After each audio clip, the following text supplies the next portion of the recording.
প্রবাসী ভাইয়েরা যারা দিছেন, যারা দিবেন, আমি সবার কাছে কৃতজ্ঞ থাকবো চিরদিনই। আমাদের অসুস্থ রতনের পাশে আমাদের প্রবাসী ভাইয়েরা যেভাবে দাঁড়িয়েছে, যেভাবে সাহায্যে হাত বাড়িয়েছে, এইভাবে যদি আরো কয়েকজন দেয় তাহলে ওর চিকিৎসার টাকা আশা করি হয়ে যাবে ইনশাল্লাহ। আজ আমি আসছি, আমাদের প্রবাসী কিছু ভাই রতনের জন্য কিছু টাকা পাঠিয়েছে আমার ভিডিও দেখে, ওই টাকাটা ওকে বুঝিয়ে দিতে আসছি। আমাদের পানকাত্তার ইটালি প্রবাসী জুয়েল, ও নিজে দিছে টাকা এবং ওর আশেপাশের যে লোকজন আছে তাদের কাছ থেকেও কিছু টাকা তুলে দিছে। এখন আমি বলতেছি কে কত টাকা পাঠাইছে। আমাদের পানকাত্তা গ্রামের জুয়েল ইটালি প্রবাসী, ওই রতনের জন্য পাঠিয়েছে 5,000 টাকা। জহিরুল আমছিমুর ইটালি প্রবাসী, সে পাঠিয়েছে 4279 টাকা। মুরাদ বন্যা গ্রামের ইতালি প্রবাসী, সে দিয়েছেন 2853 টাকা। ফারুক বাস্তা ইটালি প্রবাসী, সে দিয়েছেন 1426 টাকা। মোট 13,560 টাকা আসছে আমাদের কাছে। তো এই টাকাটা আজকে আমি রতনকে বুঝিয়ে দিব।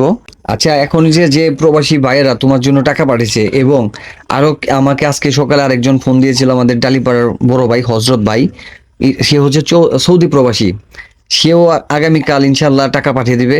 এদের সম্পর্কে তুমি কিছু বলো। আমি আমার সকল ভাইয়ের প্রতি কৃতজ্ঞ, আমার পরিবার কৃতজ্ঞ। আমার এই বিপদের দিনে যারা আমার পাশে আছেন, আমি তাদের কাছে চিরদিনই ঋণী থাকবো। আমি দোয়া করি আল্লাহর কাছে তাদের পরিবার পরিজন, বাপ মা জানি সবাই সুস্থ থাকে। আমার মতো কেউ জানি এরকম কেউ কষ্ট, এরকম বড় বড় অসুখ জানি আমাদের মতো গরিব মানুষের না হয়। তাদের পরিবার পরিজন জানি, সন্তান আল্লাহ ভালো রাখেন। আর আমাকে জানি আর একটু হেল্প করেন, যাতে আমি চিকিৎসার ব্যয়টা মিটাইতে পারি আপনাদের মাধ্যমে। আপনারা আমার একটু সাহায্য সহযোগিতা করবেন। আমি প্রবাসী ভাইদের বলি, আমি অনেক বিপদগ্রস্ত, কারণ এটা হলো অনেক ব্যয়বহুল একটা চিকিৎসা, অনেক ব্যয়বহুল চিকিৎসা। আপনাদের খরচ থেকেই আমি এখন চিকিৎসা চালাইছি। আসলে সত্যি কথা বলতে, আমার এই কদিনে অনেকগুলো টাকা আসছিল এই ভাইয়ের মাধ্যমেই, যে ভাই ভিডিও দিতেছে রাশেদ ভাই, ওনার মাধ্যমে অনেকগুলো টাকা আসলো। ওই টাকা দিয়ে আমি নিয়মিত হন ওষুধ চেক আপ যা চলতেছে তাদের টাকা দিই। আমার কিছু টাকা ছিল, সেটা আমি আগেই বলছি যে টাকাগুলো শেষ হয়ে গেছে। আমি এখন আপনাদের উপর নির্ভরশীল, আর আল্লাহ আছেন উপরে, আর আপনাদের উপরে নির্ভরশীল। আপনি একটু আমার এই সাহায্য সহযোগিতা করবেন। আল্লাহর কাছে দোয়া করি আপনারা সবাই ভালো থাকবেন। এই ঋণ কোনোদিন শোধ করার মতো না।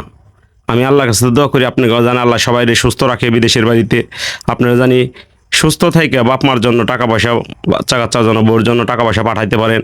আপনাদের পরিবার জানি সুখী থাকে, আপনারা জানি সুখী থাকেন আল্লাহর রহমতে। ধন্যবাদ। এখন আমি রতনকে আরেকটা কথা বলতে চাই। আমার ভিডিও দেখে এরকম কাউলিপাড়া পপুলার ডায়াগনস্টিক নামে একটা হসপিটাল আছে, একটা ক্লিনিক আছে, সে ওই দিন দেখলাম আমাকে একটা কমেন্ট করছে, তোমার যে টেস্ট আছে, যেমন ওদের দ্বারা যেটা সম্ভব আর কি, ওদের কাছে যে টেস্টগুলো করা সম্ভব, সে বলছে যে ভাইয়া আমার কাছে আসলে আমি তাকে ফ্রি করে দেবো ইনশাল্লাহ, তার যথাসাধ্য সে তোমার চিকিৎসা, মানে যে কটা টেস্ট আছে টেস্টগুলো সে ফ্রি করে দিবে। হ্যাঁ, অসংখ্য ধন্যবাদ ভাই। আপনার এই মহৎ গুণ, সত্যি কথা, আপনার আমরা যাই না যাই, আপনি যে বলছেন এইটা অনেক বড়। হ্যাঁ, আপনি আসলে উদার মনের মানুষ। ধন্যবাদ আপনাকে, পপুলার ডায়াগনস্টিক সেন্টারের ভাই, আপনাকে আসলে অনেক অনেক ধন্যবাদ। রতন, এখানে ভাই 13,350 টাকা আছে, 210 টাকা হলো ক্যাশ আউটে লাগছে, বেশি লাগছে, যাই হোক এটা উঠানো গেছে, আমার কাছে কিছু ছিল। এখন টাকাটা তোমাকে বুঝিয়ে দিলাম। আলহামদুলিল্লাহ। এটা হলো আমাদের প্রবাসী ভাইদের অনেক কষ্টের টাকা, তারা অনেক কষ্ট করে, বাইরে কিন্তু অনেক পরিশ্রম করতে হয়, তাদের অনেক কষ্টের টাকা। তাদের কাছে আমরাও ঋণী যে আমাদের ভিডিও দেখে আপনারা সাহায্যের হাত বাড়িয়ে দিচ্ছেন। সত্যি আপনাদের কাছে অনেক কৃতজ্ঞতা বোধ করছি। এখন এই টাকাটা তুমি বুঝে পাইছো তো? হ্যাঁ, ইনশাল্লাহ বুঝে পাইছি। বাইরে তো অবশ্যই সবাই আমার ভিডিও দেখবে, তো তাদের জন্য শেষ বলা কি তোমার? শেষবেলা ভাই, আপনারা ভালো থাকবেন। আমি আপনাকে আবারও বলছি, আমি আপনাদের কাছে কৃতজ্ঞ। আপনাদের পরিবার জানি সুখে রাখে, শান্তিতে রাখে আল্লাহ পাক। আমি এই দোয়া সবসময় করব ইনশাল্লাহ।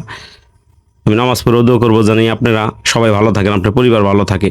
আলহামদুলিল্লাহ, আপনারা সাহায্যে হাত বাড়িয়ে দিন। আর পাশাপাশি আমি আপনাদেরকে আবারও বলতেছি, আপনাদের আশেপাশে যদি কেউ অসহায় মানুষ থেকে থাকে আমাদেরকে নক দিন, আমরা যাবো তাকে দেখতে ইনশাল্লাহ। ভালো থাকেন।